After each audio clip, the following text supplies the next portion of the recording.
of Bitcoin's launch, if you were kind of like early, you're running your own Bitcoin, mining rig at that point in time and validating for the network, you'd be, you know, like that's the opportunity for new communities to get together at this point, create their own cryptocurrency, imbue it with value, make it a really useful cryptocurrency that you can use while you're tipping somebody. Let's say you're in a clubhouse and there's creators doing some amazing work. You want to tip them. How do you create a new currency that a whole community could come together and get involved with, own at the very beginning, and create value together as a community? That's kind of the the value of Rally. And I think the opportunity, really not just Rally, but any of these, a lot of the other great entrepreneurs here that are kind of building new tools for the space. And just real quick, we have a creator, that Susie, you made a really great point, which is we have a creator named Ali Straza. She's a professional Hearthstone player. And so she streams on Twitch, and she does well. She does like low six figures in terms of income. And in crypto, she's now making almost $10,000 just in the last month, through crypto. And so she's using this coin to have people play in a new Hearthstone tournament, and she uses it to tip her moderators and people who are helping out her community, editing her YouTube videos. So she's doing all sorts of things where she's giving back to her community and paying her community in cryptocurrency, especially because she has a lot of fans that are outside the US. And so it's a great way to use cryptocurrency to connect and reward and pay fans and pay people who are contributing to her community. So it's just we're all figuring out how to use this stuff together. But the important part is it's a way to kind of create a new community currency together that everyone contributes and earns and participates as the network grows in value.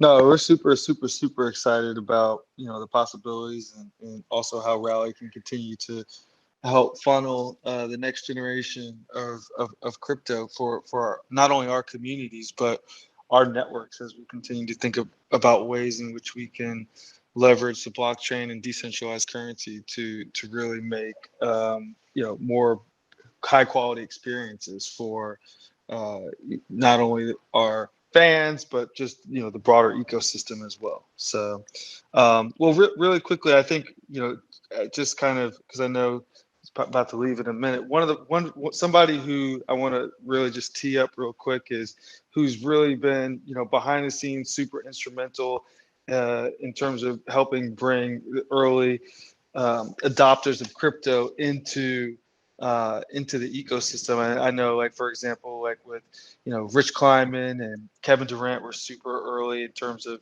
working with Coinbase and creating the buzz back 2014, 2015, and the guy behind the scenes that was really helping make this happen was my man Fred, who's the co-founder of Coinbase, and so he actually happens to be in the building tonight. And so I just wanted to say what's up to Fred, and maybe if you have a few things just to kind of share to the community, because you've been doing this before it was a big deal. Hey, by the way, Fred, this is Delane. Before you get started, it'd be really good to hear about Coinbase in the early days, what led to the origin to start the company as well. We'll share that. Yeah, absolutely. Yeah, well, I guess first it's kind of just remarkable to listen to this conversation for the last hour. You asked about the start of Coinbase. It would literally, Bitcoin 10 years ago, I bought my first Bitcoin in 2010 or 2011 at $6. And it was a bunch of nerds on the internet, and 80% of them were totally nuts. So to see a room with this level of talent, intelligence, and interest 10 years later is pretty surreal. Appreciate that, Fred. By your profile pic, you look like that guy. Yeah, I appreciate that. Shout out to the illustrator. He's that guy. That is that guy. Hey, look, hey Fred, let me tell you this. Look, a lot of you guys are like extremely successful, and I hang around a lot of extremely successful people, and you guys love to be humble about your success. But where I come from, I come from poverty. when we hear people explain the way they gained their success and how they traveled through and navigated through adversity or however they got their success, it's like a motivation to us. It's an inspiration. So I always try to communicate that people. So like, if you could just lay out, and you don't have to lay out your personal business, but like who you are and how did you become the person you are today? Yeah, man. Well, in high school, I was like definitely not the cool kid. I played way too many video games. I was on the best team in the world at a video game. That was kind of my life. Out of school, I'm kind of a radical insider in the financial community, in the sense that I worked at Goldman Sachs out of college, and it was very bizarre because I saw kind of firsthand how a small group of people could control an entire financial system. And that just didn't seem quite right to me. I think there was a really powerful point made earlier by Isaiah, which is at some point when existing systems get too powerful, whether it's banks or whether it's record labels or otherwise, they go from enabling to exploitive. And I think that's one really powerful thing about crypto, and a huge motivator for why I've been working on it for 10 years now, is I think it's a powerful new technology, like many in the past, where it allows anybody to kind of create anything they can dream of. I think that starts with money. We're now seeing in this whole DeFi movement that it means creating a whole new financial system from the ground up. And in the future, I think it's the future of internet applications too. So what do you that's can kind of my break that story. down? I break mean, that down real quick. Yeah. all right. Yeah. Also, break Fred, I'll break the 3 stages down real break quick. it. Break it down. Break it down. Fred, Yeah. crypto media is probably important for these folks too. Appreciate it, Fred. Yeah, It's man. needed. Okay. So crypto in 3 stages. Stage 1 is a new digital money. That's the thing that has been going on for the last 10 years. Bitcoin has gone from $0 in market capitalization to 600 billion. That's pretty clearly working, at least on some level. Hey, Fred, what does market capitalization mean? Sorry, the total value of all Bitcoin outstanding. Yeah, you got so Got that and that's the thing I think most people are paying attention to today. And that phenomenon, I think we're only like 10% into what that could be one day. The extreme view would be that cryptocurrency will just be kind of the standard global money. And in retrospect, in 20 years, it will just seem blatantly obvious that, of course, the winning money or the dominant money in the world will be internet native and global by nature. Like, it will seem crazy, perhaps, that there was a fragmented market of gold and government money. What Like, is a why would fragment? it Hey, be? Fred, what does a fragmented market mean? Thank you, Crystal. Thank you for bringing me back to earth. Hey, Fred, Fragmented, it's some of kind of us like, ain't, look, me, myself, I ain't go past the 11th grade. So some of the stuff sound like you talking hood. Like if I was in the hood talking, you wouldn't understand a word I'm saying. And like your world is like the opposite to me. So like just on a preschool level, because I know it's a lot of people listening that really, really want to learn it. And I know you could really give a lot of game right now. So it's just like breaking it down to them in the simplest way. And I also Yeah. think we're just important for all of us to just like, especially as we're building out these rooms and doing all these things, is like language builds trust, right? So if you speak to me, that's one of the ways that people primarily connect with one another. So for instance, lawyers connect by being able to speak legalese, right? So, or if you're from a Latin community, you do it because you can speak Spanish. So that just connects people. So we just want to find a language where we can all connect. yeah, Love that, Crystal. absolutely. I mean, one of the funny things I observed at Goldman is everybody who works in finance uses a lot of jargon that's totally unnecessary. In some ways, I think just to make it hard for other people to understand what they do. I agree. Like my motto in life is that smart People people too. make things hard. Dumb people make things hard, and smart people make things simple. Mm-hmm. Yeah. We've banned acronyms at our company. That's a good one. All right, but I think we were at market capitalization. Is that where we were at? Yeah. Yeah. Maybe going back. So 3 stages of cryptocurrency. The first is it's just the new digital money for the world. And the point there is over the last 10 years, crypto has gone from $0 in value to about $600 billion in value. And in technology, that's what you would call clear product market fit.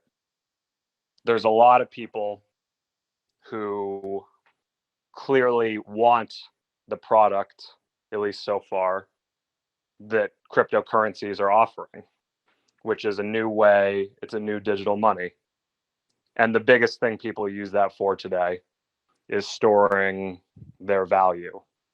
So instead of shoving cash under a mattress or buying gold or whatever it might be, they might be buying a small amount of cryptocurrency.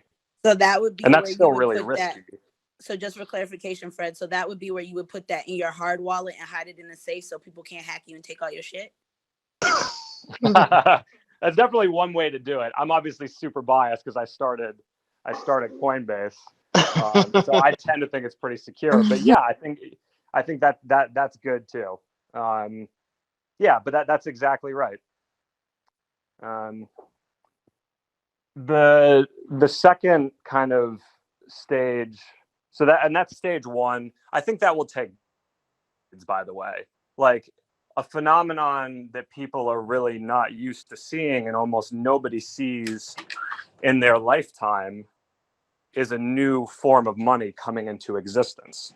Like nobody on this call, unless you come from a country like Venezuela, for example, or Argentina, where a currency has gone through a huge crisis, probably has seen a new money come into existence. It's a really alien concept. But I think that's what we're witnessing with cryptocurrency today. And culture currency. Well, that right. comes. That's stage 3. That comes later. Okay, so that's stage 1. Go ahead, Troy. Basically, stage 1 is the digital money that we need to lock in a safe so people can't take it from us. What's phase 2? People can't. Phase 2 is the creation of a new financial system. So one thing I think that's really interesting in technology is you've seen technologies come and start to disrupt these highly, highly entrenched industries. And what I mean by entrenched is the big players in the industry are really hard to remove. They kind of have a stranglehold on it.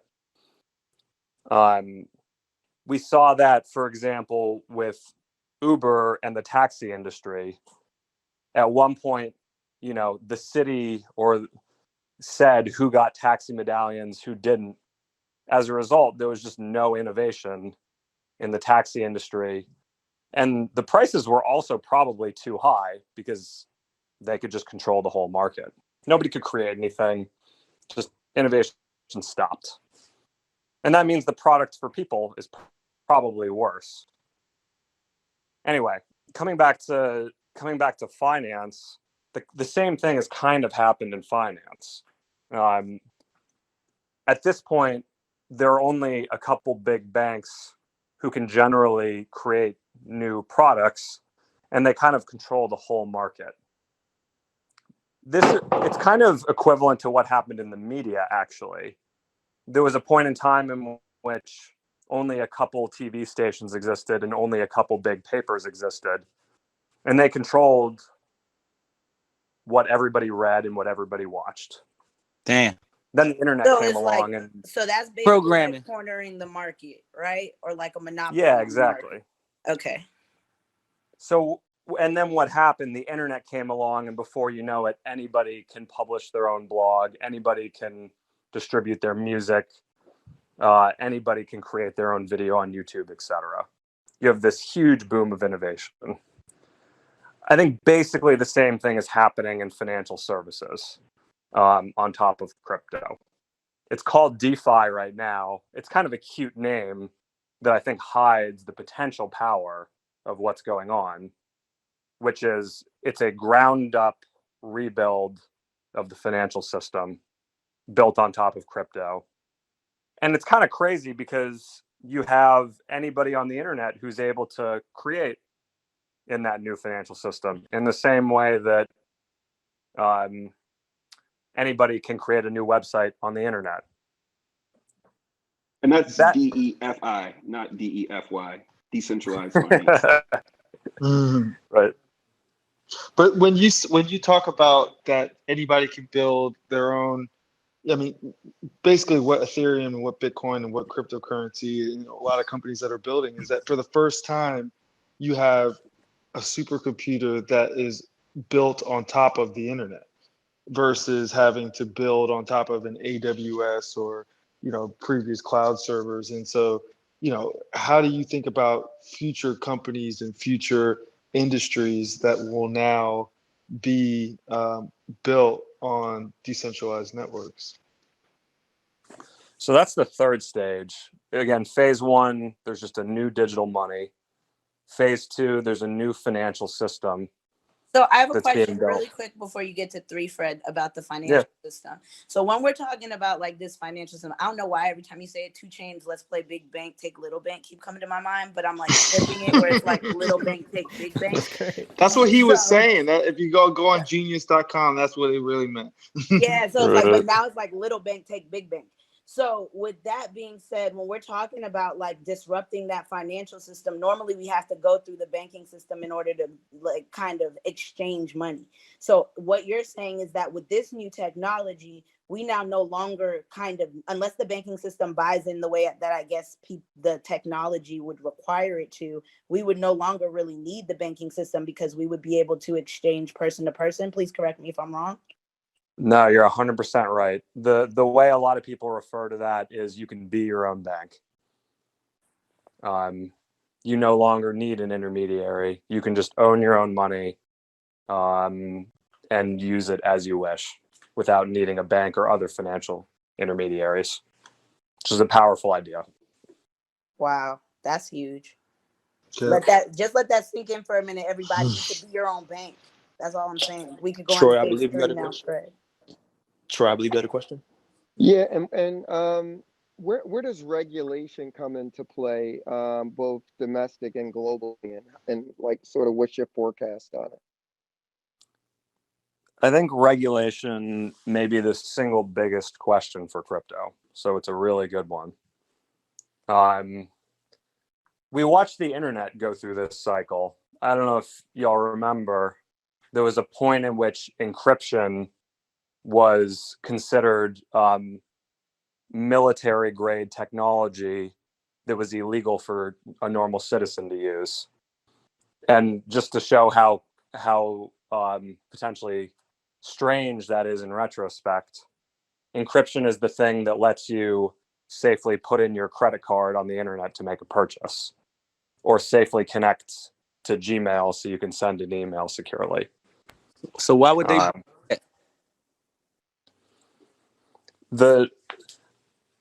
I think the point here basically is with any new technology that's powerful, it can be used for good and for bad. At the beginning of a new technology, it's always kind of scary because it's hard to predict. And oftentimes at the beginning of new technology, it's the bad actors who have to adopt a new technology because it's their only option. This is kind of true at the beginning of crypto. If people remember the Silk Road, which was kind of a drug marketplace, that was kind of the big headline in 2013 with Bitcoin. I think today that clearly is far and away the minority of activity, and there's actually good data that shows that there's more illegal activity that runs through normal banks than crypto. Getting back just to regulation in general, I think most governments around the world are trying to figure out what they think of it and how to deal with it. My hope is that they see that this is basically the new internet, and that smothering it would be a huge mistake. Although, of course, with any new technology, there will be good and bad things done with it. But I think we're in a period of uncertainty in that right now, especially in the United States. Fred, I have a question. So like how with regular banks, our money, like the dollar or whatever we have in our bank accounts, there's a certain amount that's protected by the FDIC. So that they say, hey, if this something goes to shit with your what? 250,000. Okay, so 250,000. So $250,000 of my money goes to shit. Basically, they'll figure out how to get me my money back. How does that work now with Bitcoin? The short answer is that it's not there. It's early in the new technology. The thing that you do see in its place is a lot of the reputable crypto companies have private insurance that might not have those exact same limits, but attempts to act in a similar way. Can I ask a question? Have any of y'all ever heard of a loan? Like what islanders do? Like, anyone ever heard of that? Sorry, what? Oh, like a partner. In Jamaica, we call them partners. Yeah, I know what you're talking about. Can you? So, is it possible to do a partner within Bitcoin? Like, how does it work? Because somebody been telling me about it, and it's like kind of like a self-banking system, kind of like a neighborhood self-banking system, isn't it, Crystal?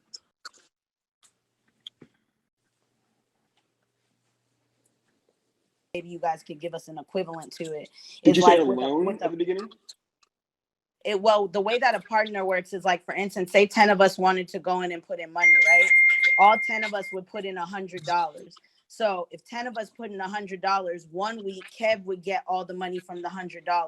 Then he would put in another $100. And then the next week, Delane would get all of the money from the $100. And so it's like you're kind of regulating it by everybody keeps continuing to put in money. So the money is able to change hands between people. So what Meek is asking, is there a way for us to do that in Bitcoin? That's also referred to as a susu, by the way. Yeah, we call it a susu in Africa. Yeah. I know about that. Yeah, and we actually have been working on, because a lot of people who actually find out about Guapcoin and find out about crypto in our community are the ones who come in through Susus, because Susus got very popular recently on Telegram.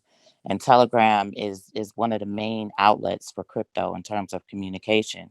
So that was actually a good thing. So thousands of people came in through Susus recently from the community and have made the jump from Susus to crypto via Telegram.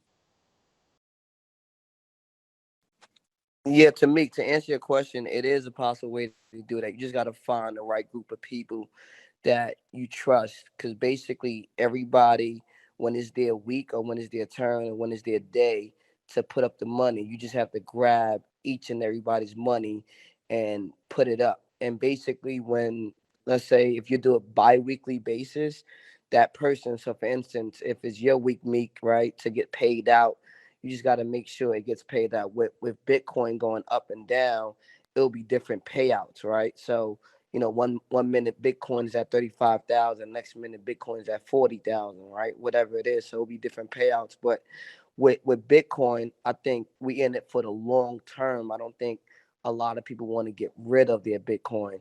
So in the new cryptocurrency coin, I think it's easier to do it because it's so cheap to buy into it. I think with Bitcoin, you would have a little bit difficulty if people want to just sell one coin and the other person wants to hold it. So I think just finding the right group of people. I'm gonna go ahead and say the opposing opinion and say I actually don't think it's a good idea, and that's off of my own bitter experiences of being burnt by a susu and a partner. So, well, that's why blockchain is actually very good for it, because blockchain is transparent. You won't have to have a person that allocates the funds. These are dApps that can be written, or dApps are called decentralized applications that can be written on top of the blockchain that can take advantage of the transparency and the consensus built in the blockchain to actually distribute the funds. It'll eliminate the people. It also eliminates the stories of what happened to the money or Hold on. whatever. Before Fred, can you break down what you just said in a simple way about the blockchains and why Well, she's making a powerful point, which is that one way to think about things like Bitcoin and Ethereum is that it's programmable money. You can write little programs that automatically do stuff with money. So, Meek, for the idea you're talking about, if you wanted to reliably pay a rotating group of people, then you could just write a little program that made sure that that happened instead of trusting that people would actually distribute the money correctly. So this is why crypto is kind of powerful. It has less trust embedded in it. So based off of what you're saying, Fred, and off of what you're saying, Guap, is pretty much it would almost be like having a bank teller built within the program that makes sure everybody gets their money once that's already agreed on. Essentially, an immutable contract could be written, whether in Solidity, which is a smart contract language, a contract could be written to officiate that. They're actually doing something similar. They have some programs out there. I know some people were involved with Forsage and other stuff like